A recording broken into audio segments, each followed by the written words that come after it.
I want to talk for a second about embracing the suck.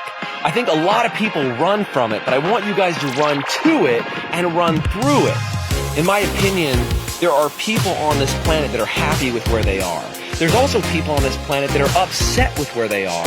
And then there's another type of person that's happy with where they are, but they want something else. I hope that over the next couple of days, you either fall into that last category or you're in that last category and it just affirms your desire to be happy where you are, but excited to go somewhere else. So part of my mission is to help you see more of what you're truly capable of, to tap into that moment more often than you ever have before. And if you really see that moment more often, you can create it more often in your life, you'll be able to help other people do the exact same thing.